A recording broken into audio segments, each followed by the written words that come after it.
Mayam pumna makpu YouTube channel yang maisna taramna okchari ngasi mayam daliga dauriba wari sigi maming Mapuroiba Kei wari si haujaraklage thaina mamangaida khungang amada brahman amagi machanupa ahumga machanupi amaga leirami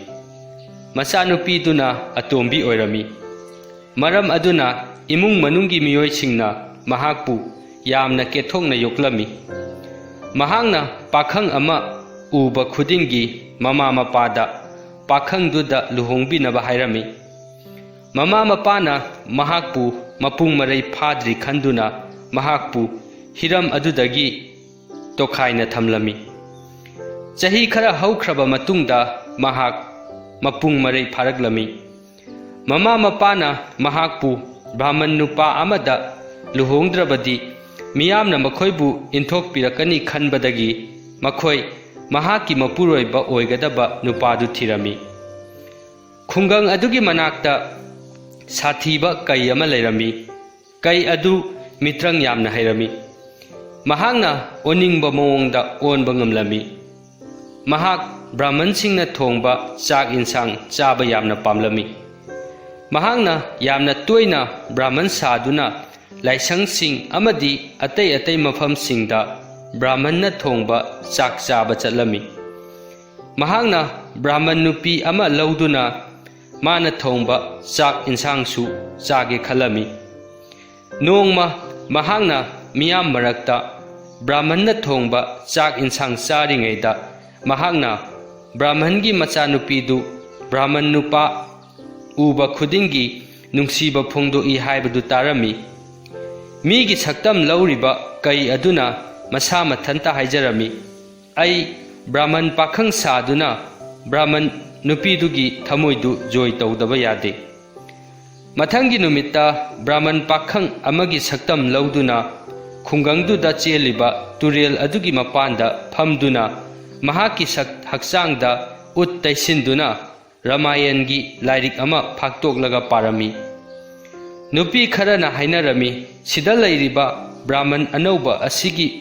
khonjel asidi tabada yamna nungai mahangna pariba ramayan asi tanaba magi manakta phamlusi asumna nupi sing adu mahaki manakta phamduna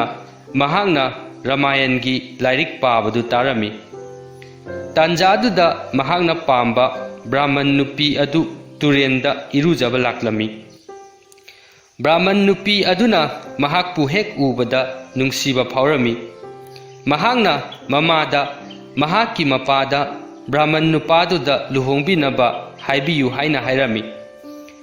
mahaki mamana mayumda thuna chenduna mahaki mapuroibada brahman nupa adugi maramda hairami mahaki mapuroibadu thuna chelaktuna kaina onba brahmandu yengba laklami mahangna makhut thangatuna ishorbu thagatpa phongdoklami mahangna brahman adubu mayumda kauduna chak chara ama chaminarami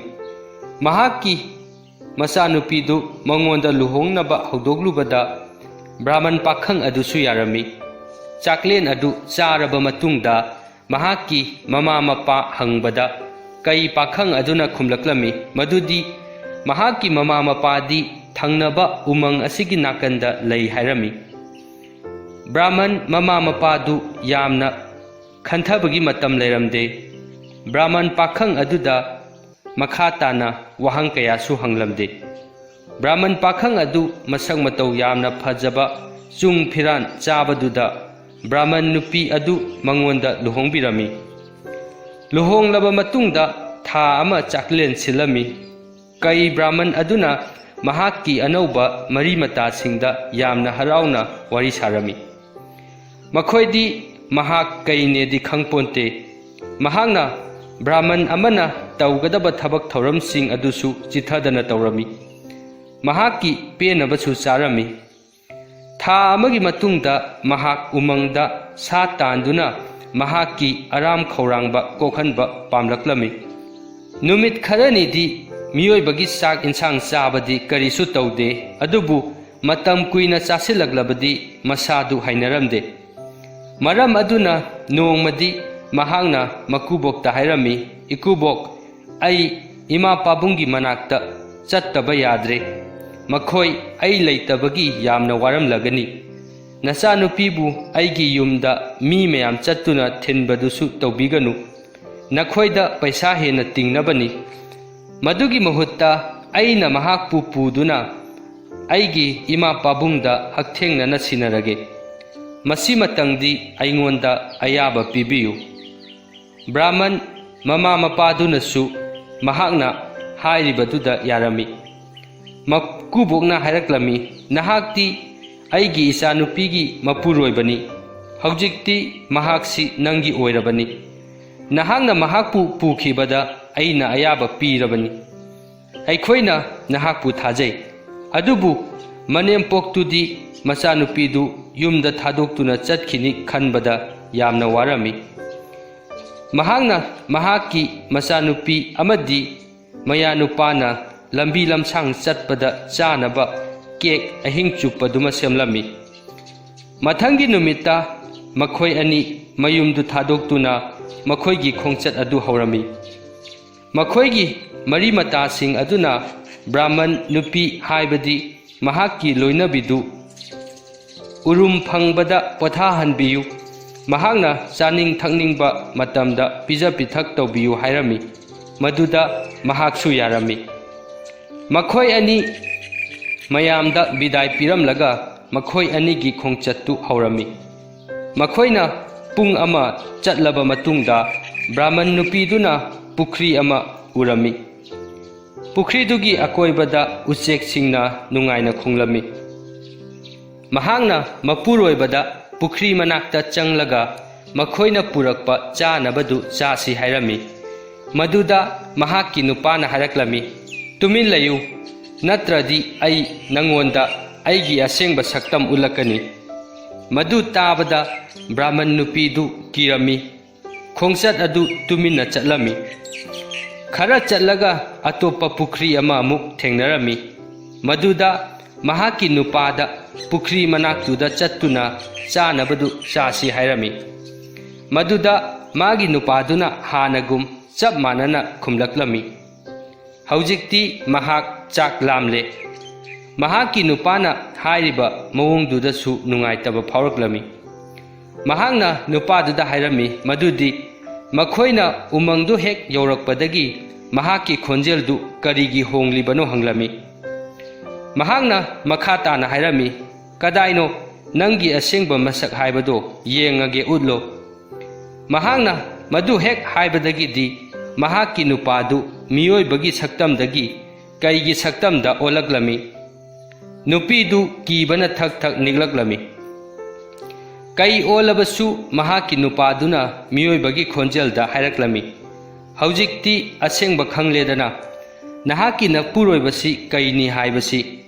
nahak aina haiba pumnamak tawgadabani pung amagi matungda aikhoi yum yaurani aigi yumgi mamangda nahakna tap taruk leiramba thengnagani nahakna numit khudingi tap taruktu nahakna thongba chana thaknabana pik thalhangadabani aina nangna thong thakpada changgadaba potlam pumnamak pigani masi hairaga mahakna nupi adubu magi mayumda purami brahman nupidu wabana kham thenglami kapna kapna mahak mapuroibagi yumda yauraklami mahakpu yumduda thanamlaga mahakki mapuroibadu chathokirami aduga mairen kharaga sadong kharaga puraga laklami aduga mangonda thongnaba hairami athongbadu charaga mahak amuk yumdagi chatkirami aduga numidang wairamda mana masing amadi sadong puraga amuk halaklami aduga magi nupida hairami ayuk khudingi ai mana masing amadi sadong thiba chatkani aina yumda purakpa khuding nahakna thonggadabani mathangi ayukta kaiduna chatkringaida mahakna yumduda leiba pumnamak thonglami aduga tapsing adu pik thalhalami pung manga muk leiraga kaidu khonglaga halaklami ꯑꯩꯒꯤ ꯎꯃꯪꯁꯤꯗ ꯃꯤ ꯂꯩꯕꯒꯤ ꯃꯅꯝ ꯅꯝꯃꯤꯗ ꯃꯥꯒꯤ ꯅꯨꯄꯤꯗꯨ ꯊꯣꯡ ꯊꯤꯡꯖꯤꯟꯗꯨꯅ ꯌꯨꯝ ꯃꯅꯨꯡꯗ ꯂꯩꯔꯝꯃꯤ ꯀꯩꯗꯨꯅ ꯄꯨꯛ ꯊꯟꯅ ꯆꯥꯔꯕ ꯃꯇꯨꯡꯗ ꯃꯍꯥꯛꯀꯤ ꯅꯨꯄꯤꯗ ꯊꯣꯡꯗꯨ ꯍꯥꯡꯗꯣꯛꯅꯕ ꯍꯥꯏꯔꯝꯃꯤ ꯃꯈꯣꯏ ꯑꯅꯤ ꯉꯥꯏꯍꯥꯛ ꯋꯥꯔꯤ ꯁꯥꯔꯒ ꯀꯩꯗꯨ ꯄꯣꯊꯥꯈꯤꯔꯝꯃꯤ ꯑꯗꯨꯒ ꯑꯃꯨꯛ ꯍꯧꯒꯠꯂꯒ ꯁꯥ ꯇꯥꯟꯕ ꯆꯠꯈꯤꯔꯝꯃꯤ ꯑꯁꯨꯝꯅ ꯅꯨꯃꯤꯠ ꯀꯌꯥꯅꯤ ꯍꯧꯈꯤꯔꯝꯃꯤ ꯃꯇꯝꯒꯤ ꯃꯇꯨꯡ ꯏꯟꯅ ꯕ꯭ꯔꯥꯍꯃꯟ ꯅꯨꯄꯤꯗꯨ ꯃꯆꯥꯅꯨꯄꯥ ꯑꯃ ꯄꯣꯛꯂꯝꯃꯤ ꯃꯆꯥꯅꯨꯄꯥꯗꯨꯁꯨ ꯀꯩ ꯑꯣꯏꯅ ꯄꯣꯛꯂꯝꯃꯤ ꯅꯣꯡꯃꯗꯤ ꯀꯩꯗꯨꯅ ꯆꯠꯊꯣꯛꯈ꯭ꯔꯤꯉꯩꯗ ꯅꯨꯄꯤꯗꯨ ꯀꯞꯇꯨꯅ ꯂꯩꯔꯝꯃꯤ ꯇꯥꯟꯖꯥꯗꯨꯗ ꯀ꯭ꯋꯥꯛ ꯑꯃ ꯂꯥꯛꯇꯨꯅ ꯌꯨꯝꯒꯤ ꯃꯅꯥꯛꯇ ꯇꯥꯔꯤꯕ ꯆꯦꯡ ꯈꯔꯗꯨ ꯈꯟꯗꯨꯅ ꯆꯥꯔꯝꯃꯤ ꯅꯨꯄꯤꯗꯨꯅ ꯀꯞꯇꯨꯅ ꯂꯩꯕꯗꯨꯗ ꯃꯍꯥꯛꯁꯨ ꯃꯄꯤ ꯇꯥꯔꯛꯂꯝꯃꯤ ꯅꯨꯄꯤꯗꯨꯅ ꯍꯥꯏꯔꯛꯂꯝꯃꯤ ꯍꯦ ꯀ꯭ꯋꯥꯛ ꯅꯍꯥꯛ ꯑꯩꯒꯤ ꯃꯇꯦꯡ ꯄꯥꯡꯕꯤꯒꯦꯔꯥ ꯀ꯭ꯋꯥꯛꯇꯨꯅ ꯍꯥꯏꯔꯛꯂꯝꯃꯤ ꯍꯣꯏ ꯀꯔꯤꯅꯣ ꯍꯥꯏꯌꯨ ꯄꯥꯡꯒꯦ ꯅꯨꯄꯤꯗꯨꯅ ꯎꯅꯥ ꯑꯃꯗ ꯃꯥꯒꯤ ꯑꯋꯥꯕ ꯄꯨꯝꯅꯃꯛꯇꯨ ꯏꯔꯝꯃꯤ ꯑꯗꯨꯒ ꯃꯥꯒꯤ ꯃꯕꯨꯡꯁꯤꯡ ꯑꯗꯨ ꯂꯥꯛꯅꯕ ꯎꯅꯥꯗꯨꯗ ꯍꯥꯏꯔꯝꯃꯤ ꯅꯨꯄꯤꯗꯨꯅ ꯎꯅꯥ ꯑꯃꯗ ꯃꯥꯒꯤ ꯑꯋꯥꯕ ꯄꯨꯝꯅꯃꯛꯇꯨ ꯏꯔꯝꯃꯤ ꯑꯗꯨꯒ ꯃꯥꯒꯤ ꯃꯕꯨꯡꯁꯤꯡ ꯑꯗꯨ ꯂꯥꯛꯅꯕ ꯎꯅꯥꯗꯨꯗ ꯏꯔꯝꯃꯤ ꯃꯍꯥꯛꯅ ꯎꯅꯥ ꯑꯗꯨ ꯀ꯭ꯋꯥꯛꯇꯨꯒꯤ ꯃꯉꯛꯁꯝꯗ ꯀꯤꯕꯤꯔꯝꯃꯤ ꯀ꯭ꯋꯥꯛꯇꯨꯅ ꯄꯥꯏꯈꯤꯗꯨꯅ ꯎꯅꯥꯗꯨ ꯃꯥꯒꯤ ꯃꯕꯨꯡ ꯑꯃꯗ ꯄꯤꯔꯝꯃꯤ ꯃꯕꯨꯡꯗꯨꯅ ꯎꯅꯥꯗꯨꯗ ꯏꯔꯤꯕꯗꯨ ꯄꯥꯔꯒ ꯃꯅꯥꯎ ꯑꯅꯤꯗꯁꯨ ꯇꯝꯂꯝꯃꯤ ꯃꯕꯨꯡ ꯑꯍꯨꯝꯗꯨꯅ ꯎꯃꯪꯗꯨꯗ ꯆꯠꯅꯕ ꯃꯃꯥꯗ ꯆꯥꯅꯕ ꯈꯔ ꯁꯦꯝꯃꯨ ꯍꯥꯏꯔꯝꯃꯤ ꯃꯃꯥꯗꯨꯗꯤ ꯃꯈꯣꯏ ꯑꯍꯨꯝꯅ ꯆꯥꯅꯕ ꯆꯥꯛꯇꯨ ꯃꯇꯤꯛ ꯆꯥꯅ ꯂꯩꯇꯕꯗꯒꯤ ꯑꯔꯩꯕ ꯆꯥꯛ ꯈꯔꯗꯨ ꯂꯩꯕꯥꯛ ꯃꯇꯨꯝ ꯑꯃꯗ ꯅꯞꯁꯤꯟꯗꯨꯅ ꯑꯆꯧꯕ ꯆꯥꯛ ꯃꯇꯨꯝ ꯑꯃ ꯁꯥꯔꯝꯃꯤ ꯆꯥꯛꯇꯨ ꯄꯨꯔꯒ ꯃꯕꯨꯡ ꯑꯍꯨꯝꯗꯨ ꯈꯣꯡꯁꯥꯜꯂꯛꯂꯝꯃꯤ ꯃꯕꯨꯡ ꯑꯇꯣꯝꯕ ꯑꯗꯨꯗꯤ ꯂꯣꯂꯥ ꯑꯃꯗ ꯇꯣꯡꯗꯨꯅ ꯂꯥꯛꯄ ꯄꯥꯝꯂꯝꯃꯤ ꯃꯌꯥꯝꯕ ꯑꯅꯤꯗꯨꯅ ꯌꯦꯠꯂꯕꯁꯨ ꯃꯍꯥꯛ ꯂꯣꯂꯥꯗꯨ ꯇꯣꯡꯗꯨꯅ ꯂꯥꯛꯂꯝꯃꯤ ꯈꯔ ꯆꯠꯂꯒ ꯃꯕꯨꯡ ꯌꯥꯏꯃꯗꯨꯅ ꯀꯛꯆꯦꯡ ꯑꯃ ꯊꯦꯡꯅꯔꯝꯃꯤ ꯃꯍꯥꯛꯅ ꯀꯛꯆꯦꯡꯗꯨ ꯄꯨꯔꯛꯂꯝꯃꯤ ꯀꯛꯆꯦꯡꯗꯨꯒꯤ ꯃꯅꯥꯛꯇ ꯄꯜꯃꯤꯔꯥ ꯎ ꯄꯥꯝꯕꯤꯒꯤ ꯃꯅꯥ ꯑꯃ ꯇꯥꯔꯝꯃꯤ ꯃꯕꯨꯡ ꯑꯍꯜ ꯑꯗꯨꯅ ꯎꯅꯥꯗꯨ ꯄꯨꯔꯛꯂꯝꯃꯤ ꯀꯩꯗꯨꯗꯒꯤ ꯃꯈꯣꯏ ꯉꯥꯛꯊꯣꯛꯅꯕ ꯃꯗꯨꯗꯤ ꯃꯈꯣꯏꯒꯤ ꯊꯥꯖꯅꯕꯤ ꯑꯣꯏꯔꯝꯃꯤ ꯅꯨꯃꯤꯠ ꯌꯨꯡꯂꯛꯄꯗ ꯃꯈꯣꯏ ꯑꯍꯨꯝꯗꯨ ꯆꯥꯛ ꯌꯥꯝꯅ ꯂꯥꯝꯂꯛꯂꯝꯃꯤ ꯃꯈꯣꯏꯅ ꯄꯨꯈ꯭ꯔꯤ ꯑꯃꯒꯤ ꯃꯅꯥꯛꯇ ꯐꯝꯗꯨꯅ ꯆꯥꯛ ꯃꯇꯨꯝꯗꯨ ꯆꯥꯅꯕ ꯄꯨꯊꯣꯔꯛꯂꯝꯃꯤ ꯑꯗꯨꯕꯨ ꯅꯤꯡꯕ ꯀꯥꯏꯕꯗꯤ ꯆꯥꯛ ꯃꯇꯨꯝꯗꯨ ꯂꯩꯕꯥꯛ ꯑꯣꯏꯔꯝꯃꯤ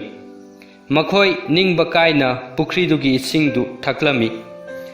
ꯃꯈꯣꯏꯅ ꯄꯨꯈ꯭ꯔꯤ ꯃꯅꯥꯛꯇ ꯌꯣꯠꯀꯤ ꯇꯞ ꯑꯃ ꯇꯥꯔꯝꯕ ꯊꯦꯡꯅꯔꯝꯃꯤ ꯇꯞꯇꯨꯁꯨ ꯄꯨꯔꯒ ꯂꯥꯛꯂꯝꯃꯤ ꯃꯈꯣꯏꯒꯤ ꯃꯆꯟꯅ ꯎꯅꯥꯗ ꯏꯔꯒ ꯇꯥꯛꯂꯛꯈꯤꯕ ꯂꯝꯕꯤꯗꯨꯗ ꯂꯥꯛꯇꯨꯅ ꯃꯈꯣꯏ ꯀꯩꯗꯨꯒꯤ ꯌꯨꯝꯗꯨ ꯌꯧꯔꯛꯂꯝꯃꯤ ꯕ꯭ꯔꯥꯍꯃꯟ ꯅꯨꯄꯤ ꯑꯗꯨ ꯃꯕꯨꯡꯁꯤꯡ ꯑꯗꯨ ꯎꯕꯗ ꯌꯥꯝꯅ ꯍꯔꯥꯎꯔꯝꯃꯤ ꯃꯍꯥꯛꯅ ꯃꯈꯣꯏꯕꯨ ꯇꯔꯥꯝ ꯇꯔꯥꯝꯅ ꯑꯣꯛꯂꯝꯃꯤ ꯃꯍꯥꯛꯅ ꯃꯕꯨꯡꯁꯤꯡ ꯑꯗꯨꯗ ꯍꯥꯏꯔꯝꯃꯤ ꯏꯕꯨꯡꯁꯤꯡ ꯅꯈꯣꯏꯅ ꯑꯩꯕꯨ ꯃꯐꯝ ꯑꯁꯤꯗꯒꯤ ꯂꯧꯕ ꯂꯥꯛꯄ ꯑꯩ ꯌꯥꯝꯅ ꯅꯨꯡꯉꯥꯏꯔꯦ ꯍꯧꯖꯤꯛ ꯀꯩ ꯌꯧꯔꯛꯄꯒꯤ ꯃꯇꯝ ꯑꯣꯏꯔꯦ ꯃꯔꯝ ꯑꯗꯨꯅ ꯅꯈꯣꯏ ꯌꯨꯝꯊꯛꯇ ꯂꯣꯠꯂꯨ ꯃꯗꯨ ꯍꯥꯏꯔꯒ ꯃꯍꯥꯛꯅ ꯃꯕꯨꯡꯁꯤꯡ ꯑꯗꯨꯅ ꯌꯨꯝꯊꯛꯇ ꯀꯥꯈꯠꯄꯗꯨꯗ ꯃꯇꯦꯡ ꯄꯥꯡꯂꯝꯃꯤ ꯇꯥꯟꯖꯥꯗꯨꯗ ꯀꯩꯗꯨ ꯌꯨꯝꯗ ꯍꯜꯂꯛꯂꯝꯃꯤ ꯃꯍꯥꯛꯅ ꯃꯤ ꯃꯅꯝ ꯅꯝꯗꯨꯅ ꯃꯐꯝꯗꯨꯗ ꯑꯇꯣꯞꯄ ꯃꯤ ꯂꯩꯔꯦ ꯍꯥꯏꯕ ꯈꯪꯂꯝꯃꯤ ꯃꯍꯥꯛꯅ ꯃꯥꯒꯤ ꯅꯨꯄꯤꯗ ꯌꯨꯝꯗ ꯃꯤ ꯂꯥꯛꯄ꯭ꯔꯥ ꯍꯪꯂꯝꯃꯤ ꯃꯗꯨꯗ ꯅꯨꯄꯤꯗꯨꯅ ꯂꯥꯛꯇꯦ ꯍꯥꯏꯔꯛꯂꯝꯃꯤ ꯌꯨꯝꯊꯛꯇ ꯂꯩꯔꯤꯕ ꯃꯕꯨꯡꯁꯤꯡ ꯑꯗꯨꯅ ꯀꯩꯗꯨꯒ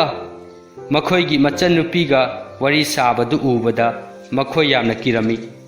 ꯃꯕꯨꯡ ꯑꯇꯣꯝꯕꯗꯨꯗꯤ ꯀꯤꯃꯟꯗꯅ ꯃꯁꯥꯗꯨ ꯅꯤꯛꯂꯝꯃꯤ ꯑꯗꯨꯗꯒꯤ ꯃꯈꯣꯏ ꯂꯣꯏꯅ ꯃꯈꯥꯗ ꯇꯥꯔꯛꯂꯝꯃꯤ ꯃꯗꯨꯗ ꯀꯩꯗꯨꯁꯨ ꯀꯤꯔꯗꯨꯅ ꯍꯥꯏꯔꯛꯂꯝꯃꯤ ꯁꯤ ꯀꯔꯤꯅꯣ ꯅꯨꯄꯤꯗꯨꯅ ꯈꯨꯝꯂꯛꯂꯝꯃꯤ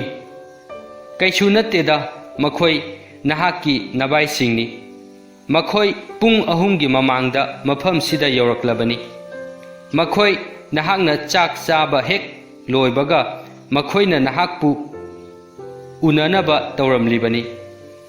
Kaiduna masa mathanta khanjarami aigi ibaising asina asuk pangdribasi karigino mahangna mabaising aduda wari sanaba hairami mabai atombaduna moina purakpa kakchengdu lolagi manakongduda hapchilami kakchengduna loladu chikpadagi loladu kanna khonglaklami kaiduna magi nupida hairami karigino nahaki nabungsing asina sagolgi makhol malise mahangna mabaising aduda makhoigi khongsing adu utnaba hairami kaidugi apangba mataududa mabai ahanduna mana purakpa palmira ugi unadu ulami kaiduna hairaglami aigi papanduna hairibasini aidi adugumba khong amata ukhidri mathangda kaiduna makhoigi puksing adu utnaba hairaglami maduda mabai yai maduna makhoina purakpa tab adu mabukta khanjillaga ulami maduda kaiduna hairaklami hauraba khonjel kallaba khong aduga mayamga manadaba puk aidi punsida asigumba mi amata ukhidri madu hairamlaga kaidu kiduna chenkhirami numit tasilaklami kaiduna kibadugi khudong chaba lauraga mabungsing aduna machan adubu mayumda punaba thaurang torami makhoina mafamduda leiramba khara charaga machanupida loisinaba hairami laibak phabadi kai machadu su tumlami kai machadu ani thokna segaiduna halami aduga maithakta yanduna thamlami adudagi makhoi mafamdu thadoktuna chenkhirami makhoina yumdu thadoktuna chatringaida makhoina thongdu yum manungdagi lolami aduga maning thongdagi chatlami kai machadu maithakta yaibaduda kaigi sadumdudagi mahi thoraktuna maida tatsilami brahman nupigi nupa kaiduna ahingda mayumda halakpada thong lolaga leiramba thengnarami manungda maida ising tabagi makhonduna mahakti manungda sat lauba malami mahak masa mathanta haijarami nupi nahaksi kayada nabuk phatribano nahangna thong thingjillaga nabung singi sa matum yairibanine ai manungda changba ngamdabra yengsi madu hairaga mahangna maning thonglomdagi changlami adubu manungdadi mahaki masadu ani thokna setallaga maithakta yairambadudadi mahak thawai yamna nungairamde mahaki yum manungda potchai amata su leiramde magi nupina loina pukhirami kaiduna magi nupigi chalaktu khanglami mahak masa kainabagi thawai yamna warami mahak masa hatkibagi laman khumba pamlami mahangna mahaki nupidu umangda puraktuna masadu ani thokna segaiduna laman khumge khalami adubu mahakti karamna purakani chahi kaya leiraba matungda mahak naha pakhang saduna makuboki manakta chalami arapada lakpadagi brahman nupi amadi mabung ahumduna kaiduna mi onduna lakle haibadu mahaki sakphamdudagi khanglami makhoina mahakpu hatnaba upai ama thirami kai nupa adu makuboki yumda yauraklami miyamna mahakpu taramna uklami miyoi kayanasu magi sanaba puraklami makhoigi seba aduda mahak yamna nungairami yumdugi maningda sijinadaba guha ama leirami mabungsing aduna guhadugi mathakta chai khara phairami chaidugi mathakta phak ama tharami atopa lamdagi lakpa miyoi amabu thauna irujabasi chanabi oirami mabung ahumduna kaigi nupa adubu guha mathakta thariba phak aduda phamduna irujanaba hairami nupa aduna phak mathakta hek kakhatpaga chaiduna nupadugi arumbadu puba ngamdabadagi chaidu tektuna mahak guha manungda tasilami mahangna guhada hek tasinkibaga guhaduda ꯅꯨꯡ ꯂꯩꯉꯣꯏ ꯊꯥꯗꯗꯨꯅ ꯀꯩꯒꯤ ꯅꯨꯄꯥꯗꯨꯕꯨ ꯍꯥꯠꯂꯝꯃꯤ꯫ ꯑꯗꯨꯕꯨ ꯕ꯭ꯔꯥꯍꯃꯟ ꯅꯨꯄꯤ ꯑꯗꯨꯗꯤ ꯃꯍꯥꯛ ꯀꯩ ꯑꯃꯗ ꯂꯨꯍꯣꯡꯂꯝꯃꯤ ꯍꯥꯏꯕꯗꯨ ꯅꯤꯡꯁꯤꯡꯅꯕ ꯒꯨꯍꯥꯗꯨꯒꯤ ꯃꯊꯛꯇ ꯇꯨꯂꯁꯤ ꯄꯥꯝꯕꯤ ꯑꯃ ꯊꯥꯔꯝꯃꯤ꯫ ꯇꯨꯂꯁꯤ ꯄꯥꯝꯕꯤ ꯑꯗꯨꯗ ꯑꯌꯨꯛ ꯅꯨꯃꯤꯗꯥꯡ ꯈꯨꯗꯤꯡꯒꯤ ꯏꯁꯤꯡ ꯆꯥꯏꯔꯝꯃꯤ꯫ ꯋꯥꯔꯤ ꯑꯁꯤ ꯃꯇꯥꯡ ꯑꯁꯤꯗ ꯂꯣꯏꯁꯤꯟꯖꯔꯦ꯫ ꯋꯥꯔꯤ ꯑꯁꯤ ꯂꯤꯕꯗ ꯁꯣꯏꯈꯤꯕ ꯌꯥꯎꯔꯕꯁꯨ ꯇꯥꯕꯤꯔꯤꯕ ꯄꯨꯝꯅꯃꯛꯅ ꯉꯥꯛꯄꯤꯅꯕ ꯅꯣꯂꯨꯛꯅ ꯍꯥꯏꯖꯔꯤ꯫